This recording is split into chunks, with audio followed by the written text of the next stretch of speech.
আকৌ নিৰ্বাচন কেন্দ্ৰিক প্ৰলোভনৰ আঁচনি 4.5 বছৰ ৰাইজক এনেকেই প্ৰলোভন দি পেলাই ৰাখিলে। এতিয়া মাননীয় বিত্তমন্ত্ৰী ডাঙৰীয়াই কৈছে অহা সপ্তাহৰ পৰা প্ৰত্যেক সপ্তাহে এখনকৈ আঁচনি দিব। অতি দুৰ্ভাগ্যজনক কথা। আমি যেতিয়া ফিচাৰীত এটা মাছ বৰশী বাবলৈ যাওঁ, টোপ এটা দি নিওঁ, ডাঙৰ মাছৰ কাৰণে ডাঙৰ টোপ দিওঁ, সৰু মাছৰ কাৰণে সৰু টোপ দি পেলাই টোপটো লৈ যাওঁ। কি অসমৰ জনসাধাৰণক দিছপুৰত এই নিৰ্বাচন কেন্দ্ৰিক টোপবিলাক দিবৰ কাৰণে আমি দিছপুৰত তেওঁলোকক ভোট দি পেলাই ৰাইজকে নিৰ্বাচন কৰিছিলে নেকি? কিমান নিৰ্লজ্জভাৱে ক'ব পাৰে যে অহা সপ্তাহৰ পৰা আঁচনিবিলাক দিব। আঁচনি দিয়াত আমি বেয়া নাপাওঁ, দুখীয়া দৰিদ্ৰ মানুহসকলক সহায় কৰাটো আমি কিয় বেয়া পাওঁ? কেতিয়াও বেয়া নাপাওঁ। কিন্তু এই তেওঁলোকে 2016 চনৰ পৰা অহা নিৰ্বাচনলৈ মাত্ৰ মাজত 6টা মাহ থাকোঁতে বাকী দিনকেইটা তেওঁলোকে যে এই যে সোণৰ খাৰু আঁচনিবিলাক লৈছিলে, স্কুটিৰ আঁচনিবিলাক লৈছিলে, তেনেকুৱা বিভিন্ন ধৰণৰ আঁচনিবিলাক লৈছিলে, ঘৰে ঘৰে তেওঁলোকৰ একাউণ্টত 15 লাখকৈ টকা সোমোৱাৰ আঁচনি লৈছিলে। এই আঁচনিবিলাক ক'ত গ'ল? দুৰ্ভাগ্যজনক কথা। মাননীয় বিত্তমন্ত্ৰী ডাঙৰীয়াক কৈছোঁ, আপোনালোকে নিৰ্বাচন কেন্দ্ৰিক টোপবিলাক আৰু কিমান দি ৰাইজক আপোনালোকে হিতাধিকাৰী হিচাপে বেনিফিচাৰী হিচাপে প্ৰত্যেক ৰাইজক এনেকুৱা আপোনালোকে আপোনালোকৰ নিজ ইচ্ছাত কিমান আৰু ব্যৱহাৰ কৰিব? দুৰ্ভাগ্যজনক কথা। 17 লাখ মহিলাৰ একাউণ্টত 830 টকাকৈ সোমালে কিমান হাজাৰ কোটি টকাৰ দৰকাৰ হ'ব? আমি বেয়া পোৱা নাই, দিয়ক। আমি আৰু ৰাইজকো কৈছোঁ এই আঁচনিৰ পইচাবিলাক লওক, এইবিলাক আমাৰ টেক্সৰ পইচা। এইবিলাক কোনো হিমন্ত বিশ্ব শৰ্মা, সৰ্বানন্দ সোণোৱাল ডাঙৰীয়াই ঘৰৰ পইচা পানী দিয়ে। তেওঁলোকে যে কৈছে আমি দিম, মই দিম, এইবিলাক আমাৰ পইচা তেওঁলোকে অপব্যৱহাৰ কৰিছে। কালি আপোনালোকে ভালকৈ জানে যে কৰোণা যেতিয়া দোহাই দিছিলে, কৰোণা সময়ত হাত দাঙি দিছিলে, তেওঁলোকে আকৌ আমাৰ পৰাই কালেকশ্যন কৰিছে। তেওঁলোকৰ ৰাজকোষ ৰাজভঁৰাল তেওঁলোকৰ একদম উদম। আৰু এই কৰোণাৰ নামত নিৰ্বাচন কেন্দ্ৰিক গোটেই পইচাবিলাক উঠাই ল'লে ৰাইজৰ পৰা পুনৰ। আমাক চবকে ভিতৰত ভৰাই বেপাৰীবিলাকৰ লগত তেওঁলোকে এটা সম্পৰ্ক কৰি পইচা গোটাই ল'লে। এতিয়া তেওঁলোকে আঁচনিবিলাক দি থাকিব। আঁচনি দিয়াত আমি বেয়া নাপাওঁ, আঁচনি দিওঁ, দুখীয়া দৰিদ্ৰ পৰিয়ালে আঁচনিৰ পৰা পইচা পাওঁ। কিন্তু এই আঁচনিৰ পইচাবিলাক যে নিৰ্বাচনৰ আগত তেওঁলোকে খৰচ কৰিবলৈ থ'লে, ৰাইজক যে হিতাধিকাৰী বনালে, তেতিয়াহ'লে কিয় আজি তাৰিখত ইমান কৃষি উদ্যোগত শাক চব্জি পেলাই দিবলগীয়া হৈছে? ক'ল্ড ষ্ট'ৰেজ বনাবলৈ চৰকাৰৰ হাতত কিয় পইচা নাথাকিলে?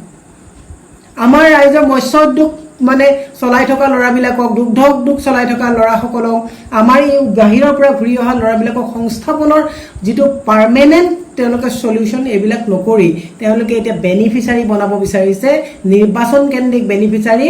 আৰু এই 6 মাহ তেওঁলোকে যেনে তেনে পইচা পাতি দিব, কিন্তু তাৰ পিছত কিন্তু এই জাতিটো সম্পূৰ্ণভাৱে কুঙা হৈ যাব। এইটো আগতে বিগত চৰকাৰবিলাকেও নিৰ্বাচন অহাৰ সময়ত এই আঁচনিবিলাক দি পেলাই মানুহক কি কৰে? প্ৰলোভিত কৰে। আৰু আমি ৰাইজ বাৰে বাৰে প্ৰলোভিত হৈ অহাৰ কাৰণে আজি আমাৰ হাত ভৰি বন্ধা।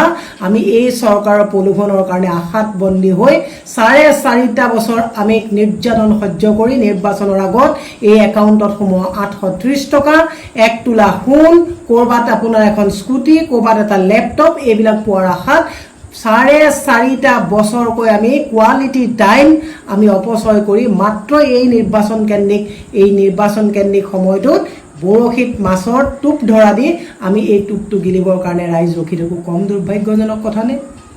মই মাননীয় স্বাস্থ্যমন্ত্ৰী ডাঙৰীয়াক, মাননীয় বিত্তমন্ত্ৰী ডাঙৰীয়াক সুধিব বিচাৰিছোঁ, য'ত আপোনাৰ কৰোণা ট্ৰিটমেণ্ট কৰিবৰ কাৰণে আপোনালোকৰ হাতত পইচা নাই, তাত আপোনালোকে ইমান লক্ষ লক্ষ টকা যে আপোনালোকে দিব এটা জাতিক, আমি আমাৰ হাতেদি খৰচ কৰা পইচাবিলাক লৈ পেলাই আপোনালোকে যে এনেকৈ পইচাবিলাক নিৰ্বাচনত খৰচ কৰিব, এটা জাতিক আপোনালোকে কুঙা কৰিবৰ পথত গতি কৰি থকা নাইনে?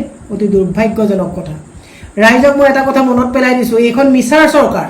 তেওঁলোকে এডভান্টেজ আছামত 207খন চুক্তি তেওঁলোকে ইয়াত বিজনেছ হ'ব বুলি তেওঁলোকে স্বাক্ষৰ কৰিছিলে, কিন্তু তাৰ ভিতৰত 79খনৰ অলপ কাম হ'ল। ইয়াত মাত্ৰ এটাই এডভান্টেজ আছামত প্ৰফিট হ'ল, সেইটো হৈছে মুকেশ আম্বানীৰ জিঅ' ফাইবাৰৰ বিজনেছটো তেওঁ খুব ভালকৈ ইয়াতে কৰিলে।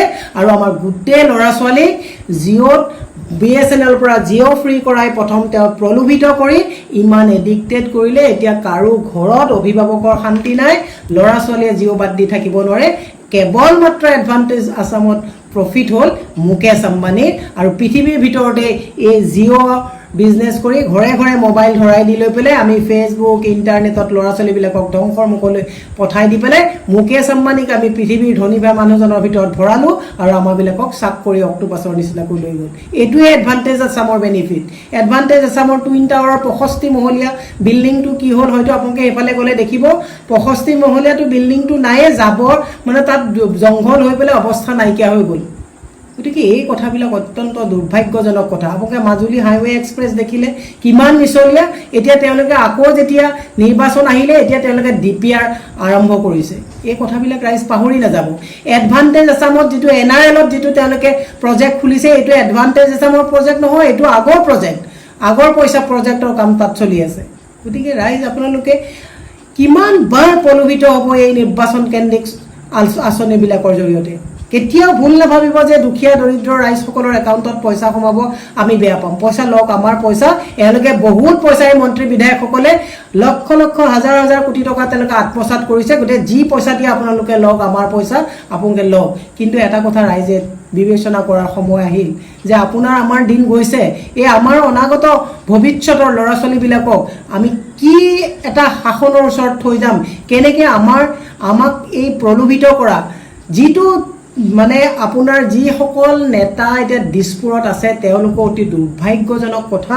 গোটেই ভাৰতবৰ্ষত, মই পৃথিৱীৰ কথা নকওঁ, এনেকুৱা এখন ৰাজ্য নাই য'ত নিজৰ জাতি ভাষাৰ সংজ্ঞা বিচাৰিবৰ কাৰণে স্বাধীনতাৰ পিছত অসম আন্দোলনৰ পিছত মই আইন কথা বাদেই দিলোঁ, দুবাৰকৈ AGP চৰকাৰ থকাৰ পাছত যি কাৰণে অসম চুক্তি হৈছিলে আজিলৈকে অসমৰ সংজ্ঞাটো, অসমীয়াৰ সংজ্ঞাটো তেওঁলোকে নিৰূপণ কৰিব নোৱাৰিলে। গতিকে এনেকুৱা প্ৰলোভিত ৰাজনীতিবিদৰ ওচৰত যদি বাৰে প্ৰতি যদি আপোনালোকে যদি নিজকো যদি তেনেকৈ যদি উচৰ্গা কৰে তেতিয়াহ'লে ক'বলগীয়া কথা একো নাই। ৰাইজে কয় যে লংকালে যিয়ে যায় সিয়ে ৰাৱণ হয়।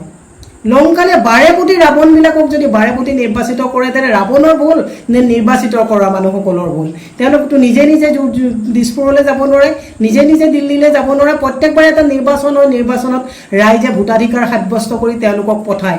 বাৰে বাৰে প্ৰতাৰণা কৰাৰ পাছত এইবাৰ আকৌ যদি আপোনালোকে সেই প্ৰতাৰণা কৰা লোকসকলকে যদি নিৰ্বাচিত কৰে তেতিয়াহ'লে ৰাইজক আমি দোষিম নে ৰাজনীতিবিদসকলক দোষিম? নে ৰাজনীতিবিদসকলে ৰাইজৰ মান পাইছে, আমাৰ পালছটো পাইছে যে কেনেকৈ আঁচনি দি পেলাই আকৌ ৰাইজসকলক তেওঁলোকৰ মানে দলীয় প্ৰভুত্ব দেখুৱাই আকৌ তেওঁলোকৰ লগত সমানে নাচুৱাবলৈ নিয়াব পাৰে? এতিয়া ৰাইজ সজাগ হওক। এই আঁচনিবিলাকৰ পইচা তেওঁলোকে দিব, আপোনালোকে লওক। বেছিদিন নিদিয়ে, তেওঁলোকে এতিয়া প্ৰচেছ কৰি কৰি কৰি কৰি ডিচেম্বৰ মানৰ পৰা পইচা দিব। 3 মাহমান পইচা দি পেলাই তেওঁলোকে নিৰ্বাচনটো পাৰ কৰাৰ পিছত দেখিব আনাদাৰ 4.5 বছৰলৈ আমাৰ খাবলৈ ভাত নাইকিয়া অৱস্থা নিচিনা হ'ব। বস্তুৰ ইমান মূল্য বৃদ্ধি হ'ব যিটো আপোনালোকে ইমাজিন কৰিব পৰা নাই। যে ৰাইজক বিনম্ৰভাৱে অনুৰোধ কৰিছোঁ, আঁচনিৰ পইচাবিলাক দিব যেতিয়া লওক, কিন্তু বিবেচনাও কৰক যে এই আঁচনিৰ পইচাবিলাক কাৰ পইচা তেওঁলোকে দিব উলিয়াইছে। গোটেই উন্নয়ন স্থবিৰ কৰি, যুৱ প্ৰজন্মক কুঙা কৰি, গোটেই কৃষি উদ্যোগটোকে খতম কৰি তেওঁলোকে কেৱল মাত্ৰ নিৰ্বাচনৰ 4.5 বছৰ বহি শুই থাকি নিৰ্বাচন কেন্দ্ৰিক আঁচনিৰ জৰিয়তে ভোট কিনিবৰ কাৰণে তেওঁলোকে যিটো পৰিকল্পনা লৈছে, হিমন্ত বিশ্ব শৰ্মা ডাঙৰীয়াক এবাৰ প্ৰত্যাহ্বান হিচাপে ৰাইজে লওক যে এই যে নিৰ্বাচন কেন্দ্ৰিক যিটো তেওঁলোকে চমক দেখুওৱা আঁচনি লয়, এই আঁচনিত যাতে আমি কোনো কাৰণে প্ৰলোভিত নহৈ ৰাইজে বিবেকৰ দ্বাৰা পৰিচালিত হয়। কাক ভোট দিয়ে আমি নকওঁ, কিন্তু বিবেকৰ দ্বাৰা পৰিচালিত হয় ৰাৱণ ৰূপী যাতে এইসকলক যাতে আমাক যাতে বৰশীত টোপ দিয়া দি যাতে তেওঁলোকে যাতে ভোট কিনিব নোৱাৰে, তাৰ প্ৰতি আপোনালোকে বিবেকৰ দ্বাৰা পৰিচালিত হওক, তাকে আহ্বান জনালোঁ। কিমান আৰু আঁচনিৰ পিছত কৰিব।